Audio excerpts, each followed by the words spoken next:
Okay, welcome everyone to the first JDG event of this term.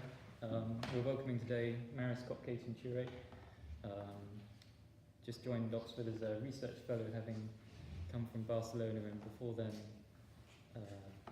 fellow and tutor in Worcester College, where she had the misfortune of teaching me when I was 18. Former convener of the JDG herself, so it's with great pleasure that we've asked her here today to talk about how to craft law. So, over to you. Well, thanks very much, Josh and Crescenta and Hafston, who's not here, for making the JDG 1 year on such a vibrant forum for exchange of ideas. I did benefit greatly from it as a graduate student, and I hope to be able to continue to benefit from it now. And thanks to all of you for coming the first week of term and on a different weekday. So I've distributed a handout. Presumably you've all got and well, it captures the main things I want to put on the table today, being especially interested in your reactions in any further discussion that is triggered. So I'll try to keep it as minimal as I can.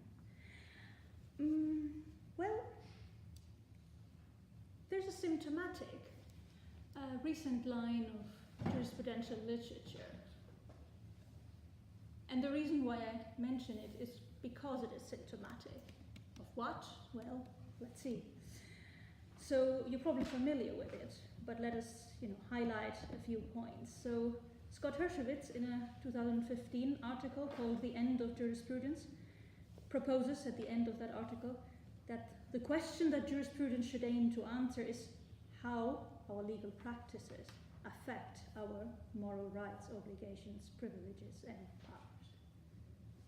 That's the question, he says, the question that jurisprudence should aim to answer. Well,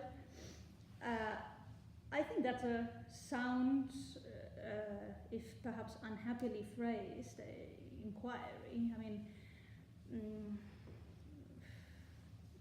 how our legal practices affect our rights, or as the other also puts it, the moral consequences of our legal practices. Well, it's not only that, the legal practices just happen and then, this has some moral consequences, which we may figure out, but we may as well figure out, how the legal practices can or cannot do morally valuable things such that we can adjust them in a way that they have the right moral consequences, right?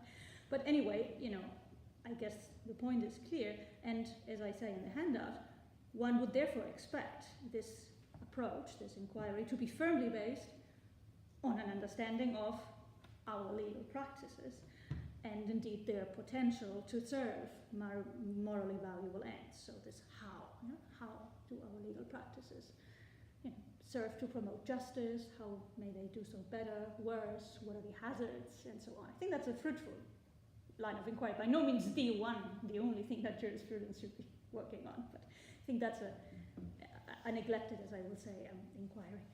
Surprisingly, however, the author, Hershowitz, insists that there is no need for understanding our legal practices to that end. Those of you familiar will know how he says that. We can go into that later for those of you who don't. But, he dismisses any need to have any understanding of our legal practices. Just there. Well, in a not dissimilar line, Mark Greenberg, in the latest of a series of articles in 2014 called "The Moral Impact Theory of Law," he claims as follows. He says, the content of law is that part of the moral profile. By that he means of the moral obligations, rights, and duties, and so on. Yeah? So the content of the law is that part of the moral profile created by the actions of legal institutions in the legally proper way. Right, well, but then similarly, this account too remains circumspect about what the legally proper way is, and indeed on what legal institutions are, right? He deliberately says, well, this is something we can intuitively grasp, and maybe some other time I might write about it. So both of these accounts, and there are more, by the way, I didn't want to make this too dense, but in that vicinity you've got the very late Dworkin, something he says at the end of Justice for Hedgehog in the chapter on law, in some other article also David Enoch in some ways, right? So these accounts, especially these I've just cited, essentially leave open how and why, right, our legal practices impact on our legal and moral positions, except for saying that they impact on. Right? I mean, that always reminds me of asteroids. Right? It's like the asteroid theory of lawmaking. It just impacts, you know, in a way not controlled by human agency. Right? It just impacts, and then there's some debris that's sort of floating out, and hey, these are the moral consequences. Right? So for all we know, and of course I'm simplifying, the accounts do go to some length, but not much, to address the legally proper way. But you know, the ultimate message is it's all about, you know, impact or affecting. Yeah, impact. So the how question is just how, if at all, you know, granted that they do change our moral legal, how do they do it? Asteroid-like, for all we know, perhaps. So now this literature, and that's why I think it's symptomatic, yeah, is partly reacting against an overly simplistic approach, right? An approach that is still lingering in some jurisprudential literature. And according to this approach, broadly speaking, legal positions, meaning legal rights, duties, powers, and so on, yeah, they are focally shaped through an act of communication by a single agent. Right? I think these are two sort of highlights of that. I don't wish to suggest that what Greenberg calls the standard picture is enough of accurate portrayal of this sort of this general approach, but what I do wish to say is, or remind ourselves, is that, I mean, you know, it's an approach you can see obviously in Austin's command theory, yeah, who makes law, you know, sovereign through a command, which is an act of communication, right? Austin, of course, inherits this broad approach from Bentham, as you know, who in turn, I think, inherited from late scholasticism. Yeah? Now, I don't want to go too deep into that, but, you know, late scholastics, people like Suarez and so on, insist, I think wrongly, that obligation must be understood ultimately in terms of the will of God. Yeah? Alone, the pure and simple effect of the will of God, without any prior empowering framework, can create obligations and rights morally. Yeah? That's probably a bad explanation of moral obligation, but somehow it makes its way through the Enlightenment to Bentham, who, in a sense, you know, rejects very soundly the conflation of legal and moral obligation that Suarez and so on does, but he retains some of that picture, which is the idea that obligations can be made purely and simply through somebody's act of will. Instead of God, it's now the sovereign, right? We're enlightened, but still we have a hangover of some previous time. Now, notice that, as I say, Hart, you know, from whose seminal work so much of contemporary jurisprudence has flown, directs his critique of the command theory mostly at the coercion aspect of the command theory. Yeah? Obligation is not about coercion, feeling obliged versus having an obligation. Right? But I think there's another no less important aspect, perhaps even more urgent aspect in need of dispelling in the command theory, which is the role of the act of will in creating obligations. Never mind if they are coercive or not, but how do you create them?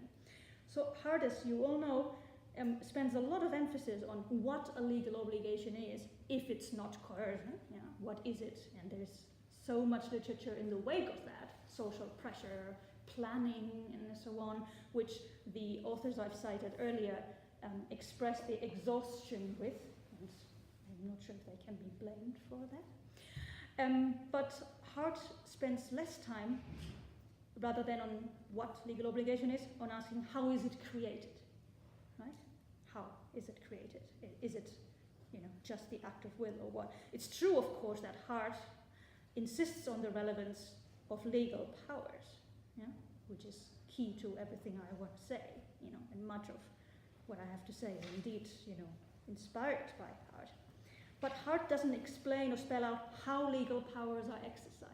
Yeah? He insists they're important, they have a social function that is, you know, alongside duties, but he never, I mean, have a look if you wish, you know, explains just how they're exercised, so what is involved in exercising legal power, and neither does Raz. So Raz explains obligations famously, yeah? the logical structure of duty imposing rules, exclusionary reasons, and so on. But he devotes far less attention, indeed no attention, to how legal powers are exercised. And indeed, Raz, Marmor, and others, as some of you I'm sure are aware of, famously explain lawmaking on the model of a communicative act by a discrete agent, be it collective agent or individual agent, usually a collective agent if we think of the legislature. Well, so that's the approach, as it were, that these people are reacting against. And I think both of these approaches exaggerate something which, but contain a grain of truth, but they are, as it were, almost opposite kinds of mistakes, right? It's not the case that the acts that craft our legal duties and rights are well understood on the model of communication as a one person, activity happening at one certain point in time. But nor is it the case that therefore we should throw out the baby with the bathwater and just say there's nothing meaningful and distinctive to be said about the distinctive way that valid acts craft legal duties, and that we have to leave it at the asteroid sort of idea that somehow they impact on. So I'm gonna argue for what I've just said, and obviously, can't develop the full argument, but I've selected a few propositions and see what you think of them. So I think that if we're reflecting on this sort of neglected jurisprudential business, and one way to start, which I've sought to make a contribution on in a book, which is actually soon going to be coming out, is so the question on heading 2 of the handout, how law is crafted. My answer to that is that the primary way it is crafted is the technique of legal validity. The technique of legal validity, sometimes I think it can also be called the technique of legal power. It's the way you exercise legal power. So, as I say in the handout, the primary technique whereby legal positions are crafted, and by the way, that's not just in lawmaking by the legislator, I think that's across private and public law. That's true of wills, of marriages, of contracts, of administrative resolutions, of deportation orders, and so on and so forth. Right? But the primary technique, which is where runs through that with different shades, and different peculiarities and different domains, but sort of the core, the common denominator, can be, I think, stated thus. It's a bit of a mouthful, but in the book I explain a little bit each of the elements. I won't do so here, but bear with me. So the technique of legal validity, namely, we change legal positions if and to the extent legally provided by legally manifesting an intention to thereby do so. Short and sweet, by saying so. How do we change? How do we craft law? By saying so. Short and sweet. However, that's too short and overly sweet, because it would miss the fact that, yes, although there is a operating manifestation of intent, right? Specifically, it's a manifestation of reflexive intent, of an intention to do something through that very manifestation of intention. That's why we say we hereby enact, it is hereby, etc. So yes, there's a manifestation of intent, but it occurs within the framework, within a prior framework of the legal system. And the qualifications in the statement that have the word legally in them, they are meant to account for that framework. So to go back to the proposition, we change legal positions if and to the extent legally provided. So you may try to marry someone who is already married, but legally speaking, your act will be null. You won't succeed. The law doesn't allow for that possibility. You and I may draft a contract which has certain clauses, but alas, some of them may just be considered void because there's an unfair contract terms act that provides that this is not something we can agree to, or a labor law legislation, and so on. So we do change legal position, but if and to the extent legally provided, and then by legally manifesting an intention to thereby do so. So the second legally is meant to account for procedural constraints. So a conveyance made on paper tissue, it's not going to be valid. It needs to be on a certain deed. Even though it may manifest unequivocally our intent to thereby transfer the property, but it is not a legal manifestation of intent. So I don't want to go too much into that, obviously, because my concern here is with the systemic aspect of the technique of legal validity. So the legal positions that are valid act changes, the legal rights, duties, and contracts that are valid contracts, statute, and so on, that it brings into being, make up what I think we should call, I'm not the only one calling it that, the legal meaning of that act. I mean, that's, you can ask what's the legal meaning of the contract, what's the legal meaning of the statute, what's the legal meaning of the administrative decree, right? So it's a manifestation of intent that has a certain meaning. And the aspect of legal meaning, I think that, by the way, there are many very fascinating and intriguing features about the technique of validity, which set it apart from the technique of ordinary communication, and quite surprising. It's almost have like a magical touch to them. Things like, you can change legal positions unintentionally. The law may read in a whole set of text into, that you never anticipated, or likewise, you may fail in your attempt to perform a valid act. Your valid act may be objectified. It may end up being represented by a physical token, like a valid credit card, or even a PIN code, a valid PIN. Anyway, these are very interesting things about the technique of validity, which here I'm not looking at. But I'm interested, in line with the concern that framed my talk, in this systemic aspect. And I say here, an act's legal meaning is irreducibly systemic, and that sets it apart from communicative meaning. So that I turn now to the section 3, which zooms in on this systemic character of legal meaning. Well, so here's a statement, or a proposition once again. So the systemic character of legal meaning can be captured by saying whether a given act is legally valid and what its legal meaning is at any point in time is a function of the valid acts of other persons and institutions. So there are two dimensions here, two aspects to the systemic character of legal meaning. On one hand, it's the fact that the legal meaning of an act, you may think always of a contract or of your favorite valid act. First dimension, it's a function of the valid acts of others. We'll see now in a moment why. And second, it has a crucial temporal dimension. So the legal meaning of an act has an intriguing temporal dimension. That's why I say at any point in time. And none of these two features is present in the same way when it comes to communicative meaning, to the meaning of utterances we make in ordinary conversation. And here I zoom into these two aspects in turn.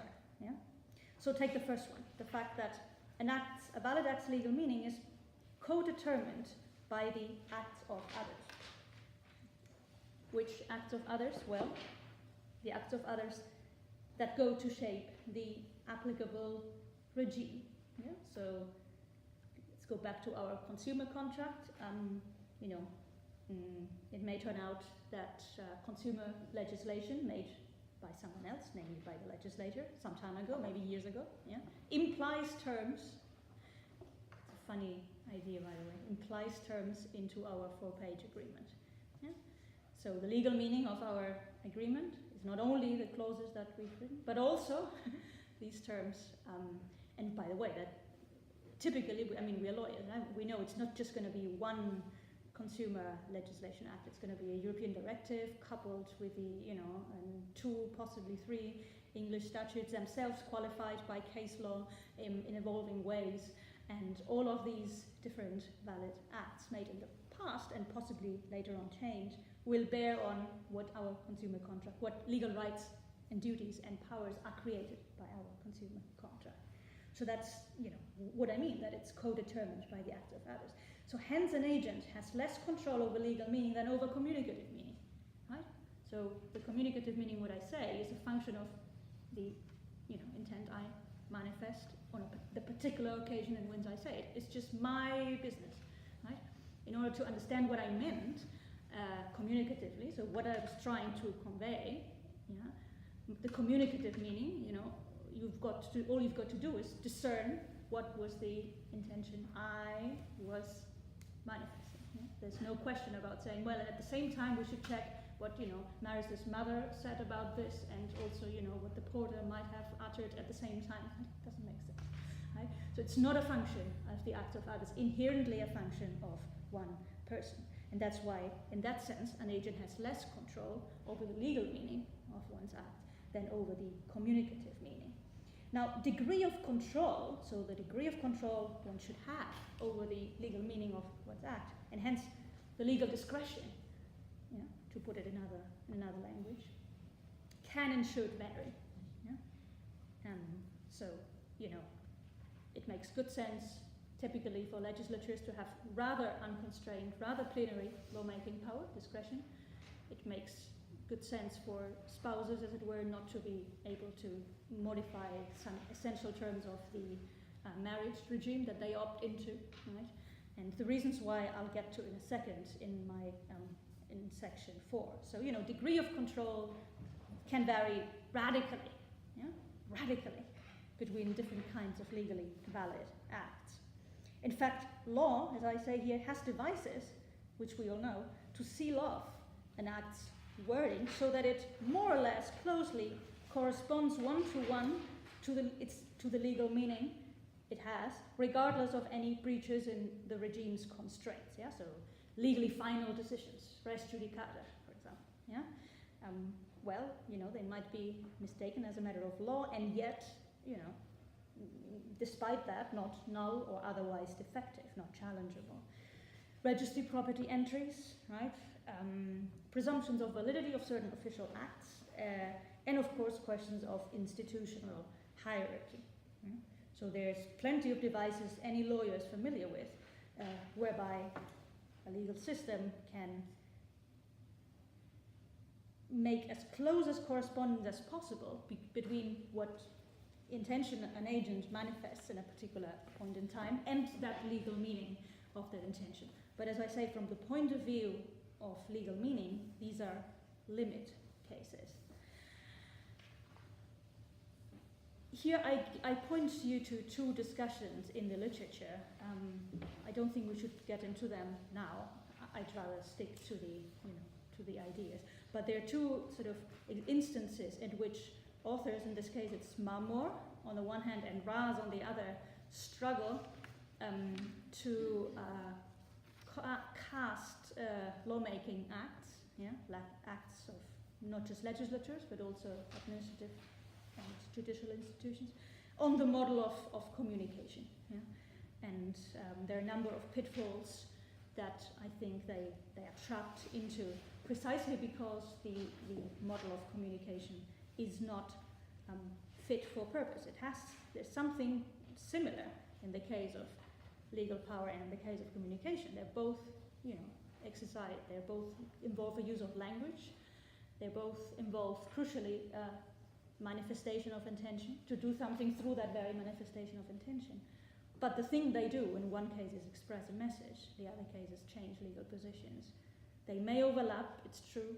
Sometimes we exercise legal power, but through a communicative act, often or typically in contract law. You know, lots of law about, you know, whether communications were received and the legal bearing of that and so on. Yeah? But it's clear that many other exercises of legal power are just not performed through a form of action that is usefully described as communication. Yeah? It's seeking to express a message or tell somebody something, yeah? Enacting a statute, for example, I think. Yeah? So the second aspect of the systemic character is the temporal one. Yeah? I think the legal meaning of one's valid act, and I'm reading again, can change over time by virtue of the valid acts of others. Yeah? It's quite clear. So, you know, it may be that we made a contract on a certain day, but eventually the legal regime changes and applies to contracts made before. You know, policy-wise, it might not be good to do this, but it may be the case. and so on and so forth. There may be, needless to say, statutes repealing earlier statutes, eviscerating rules developed in case law by replacing them with others. This is the bread and butter of reasoning with legal sources, but it's worth, highlighting it. So the legal meaning of one's valid act can change over time, by virtue of the valid acts of others.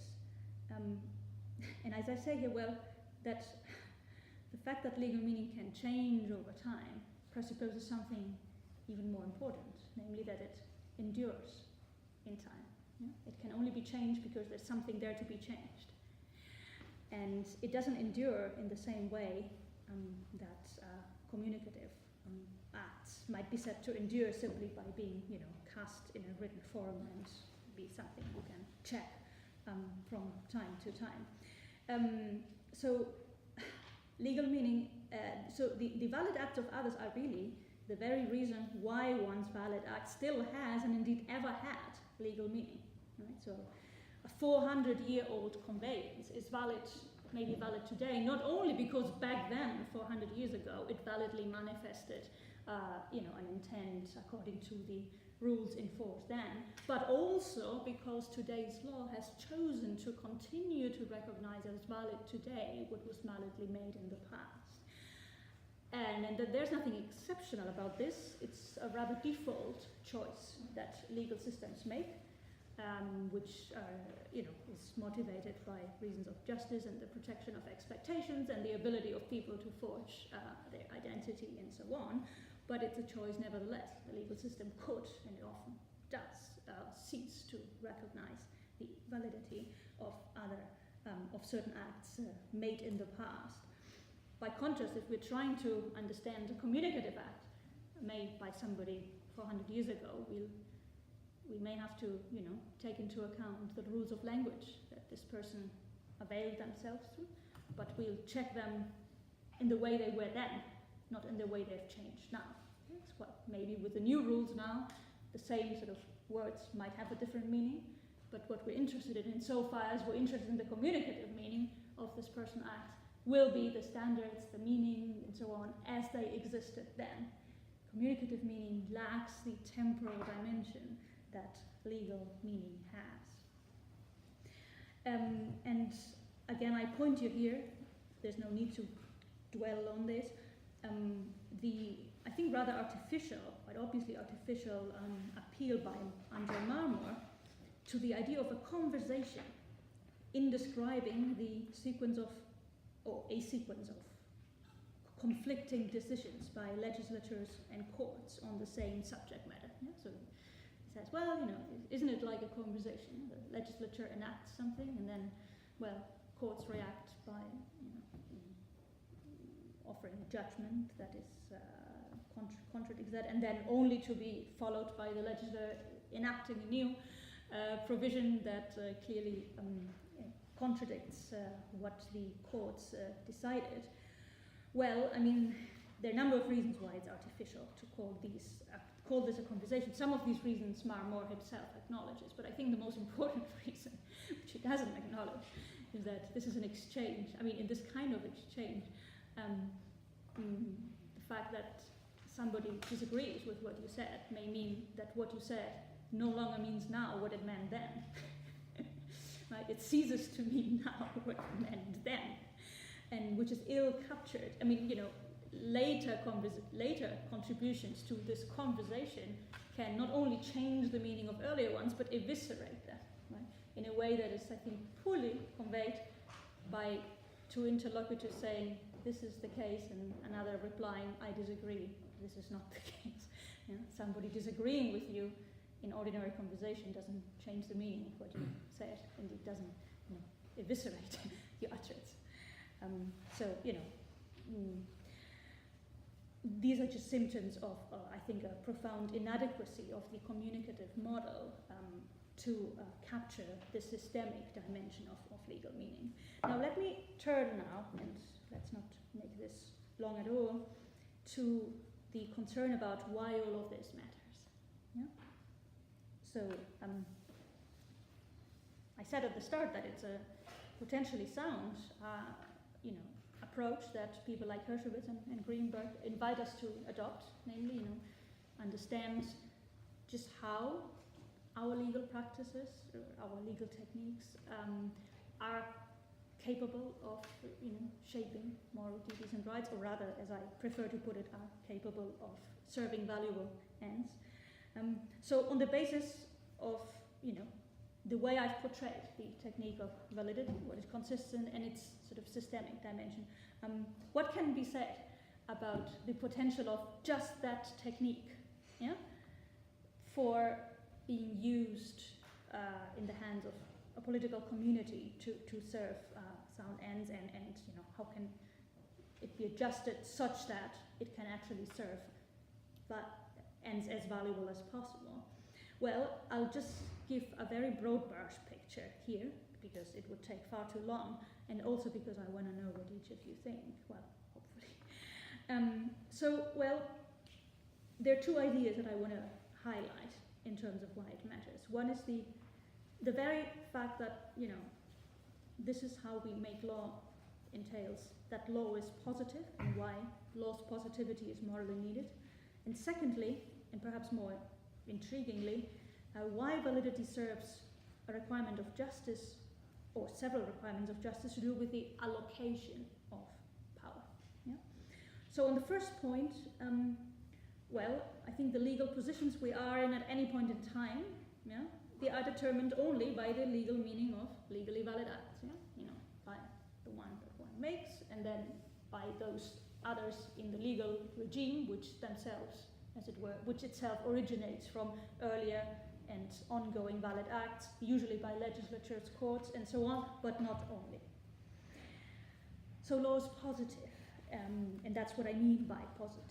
That legal meaning depends only on that the legal positions any of us is in at any point in time are determined only by the legal meaning of valid acts, rather than also by moral considerations that are not part of the legal meaning of valid acts.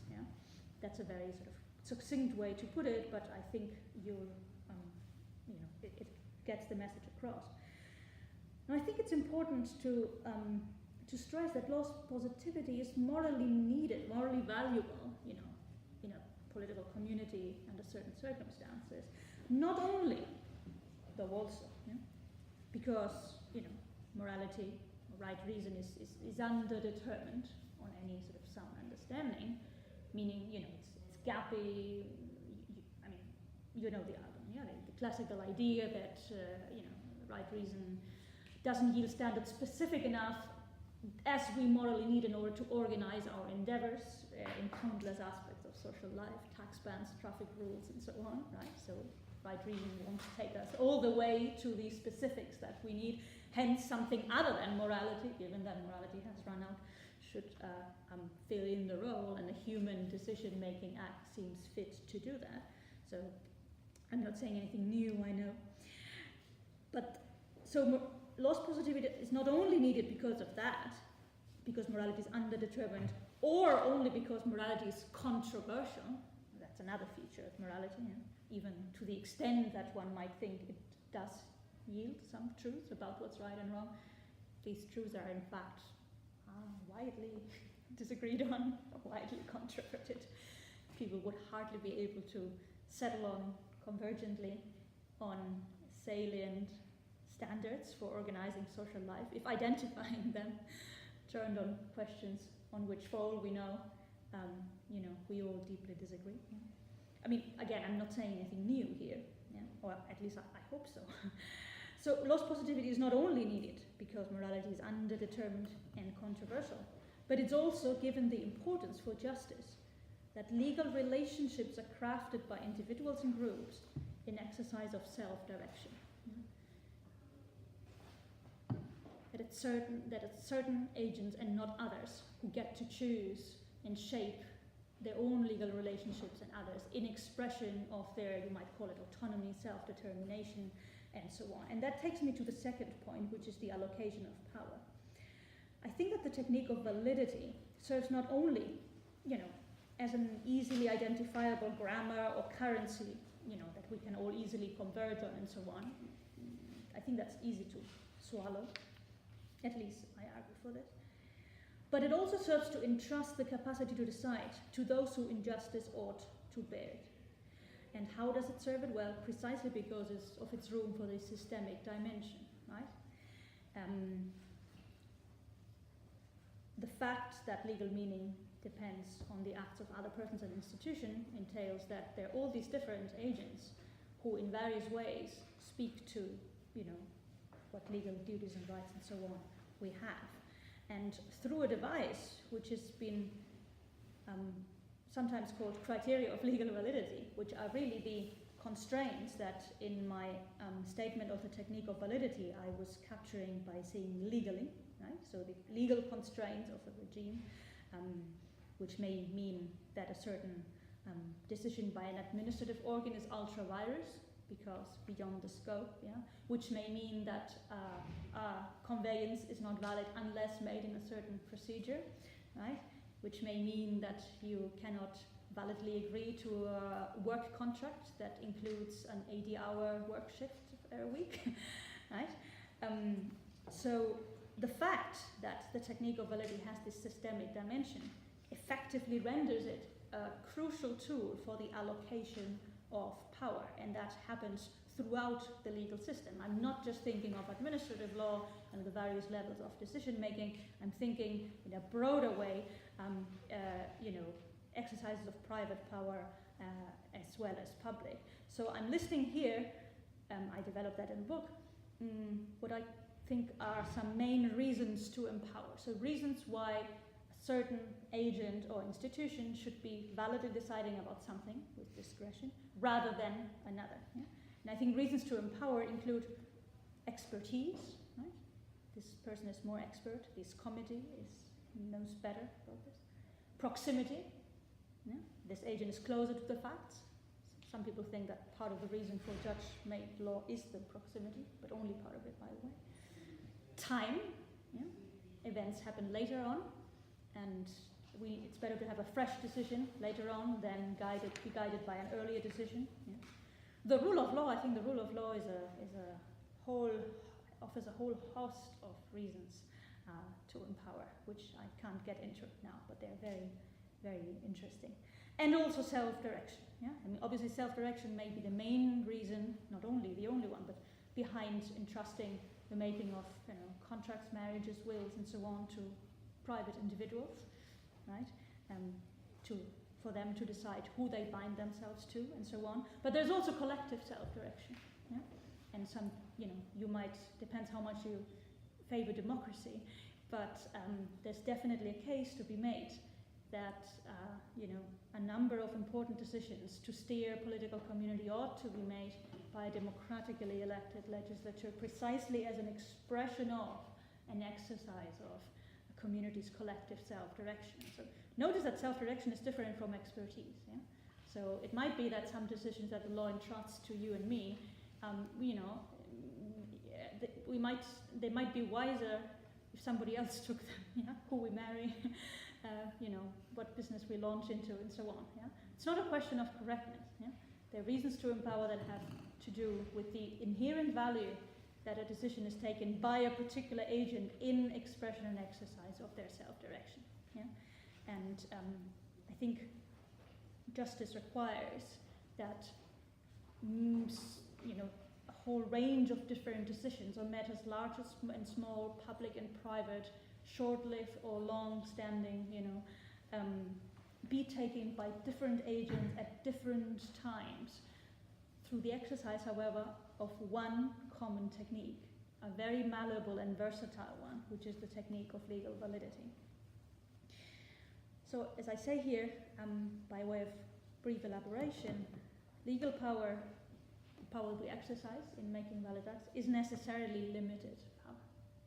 Don't think there's such thing as legally unlimited legal power. So we shouldn't be, we shouldn't shrink at the fact, or shudder at the fact that, as I said earlier, the systemic bearing of other acts means that we are less in control than we might otherwise be over the legal meaning of our acts.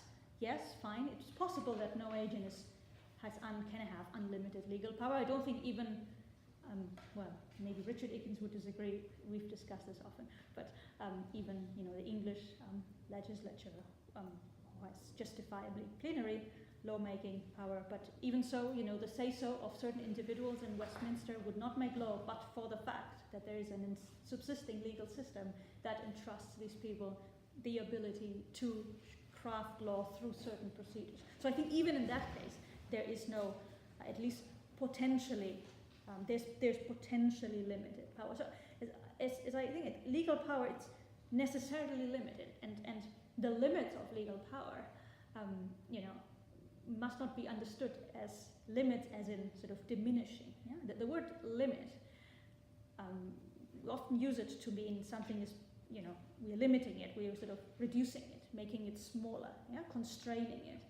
But there's another sense which associates limits with delimiting, right? Which is rather clarifying the boundaries of. Yeah? If you're you're making putting a fence around your garden, just to clarify where it ends. You're delimiting it. Yeah? You're not necessarily making it smaller. Just making sure that you and your neighbor don't tread on each other's heels, and we can take action based on that in the future. So I think that a good use of the technique of validity will enable a reasonable use of personal and collective self-direction. Here I say autonomy because I think it's a more fashionable word that will get my message across more quickly. Yeah?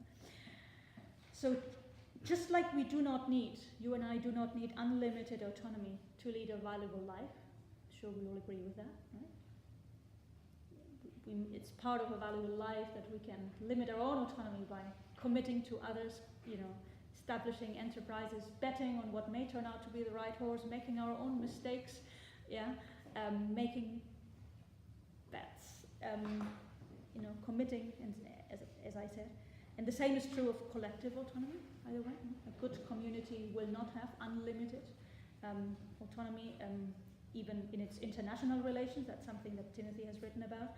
But, I'm thinking of the internal relations mostly at the moment, and that is true, therefore, I think at any level of decision-making, of valid decision-making. So just like we do not need unlimited autonomy in order to lead a valuable life as individuals and groups, just so legal power, we do not need unlimited legal power and hence full control over the legal meaning of our act.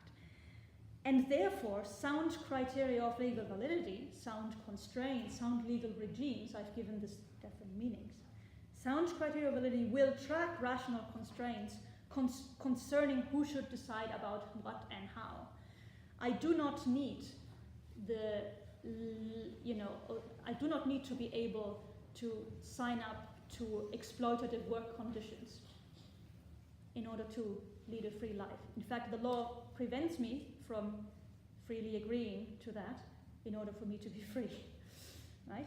And in the same way, a good use of the technique of validity, a good use of empowerments, a sound, limitation of legal power and a sound allocation of legal power will track existing rational constraints about who in justice should decide about what. So properly used, the technique of validity, precisely because it makes legal duties and so on not depend on moral consideration, can help a community get closer to tracking or realizing justice by, not only but especially by allocating power, but entrusting it is the choice of certain matters, large or small, on those, the responsibility to choose on those who ought to bear it.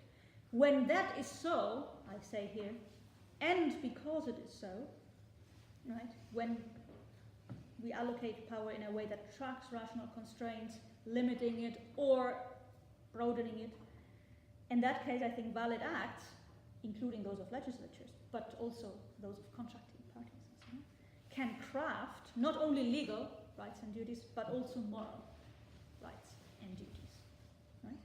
So they can make it the case that what is legally crafted because maybe an exercise of valuable self-direction, because, set by somebody with proper expertise, and so on and so forth, can, so far forth, approximately at least, give rise to moral duties and rights. So there you are, you've got the technique of validity which may enable you to craft legal moral duties and rights precisely because it primarily crafts legal duties and rights and does so in a currency, legal obligation, legal validity, which is so far forth not moral. And I turn now to the conclusion. Well, if lawyers did drop the grammar of legal validity and of distinctly legal duties and rights, as people like Hershowitz, Greenberg, and others suggest that they do, they say, this is just a smokescreen. Why speak of legal duties and rights? There are no such things, just moral. Yeah? Well, I say if people did drop that, as they suggest, perhaps, as these authors surmise, legal theorists would be encouraged to devote more attention to a moral assessment of legal practice, except that there might be no legal practice left to be assessed. The irony in the work of these authors, I think, is that their framing concern and their institutional focus, their sound institutional focus, commits them to affirming the very thing they vehemently deny, namely that the actions of legal institutions can only have a standing impact on moral duties and rights, and in fact, more than just an impact, up to a point they can craft them in a targeted way, only because the distinct technique whereby these actions are performed has a legal impact that is so far forth not moral. Thank you.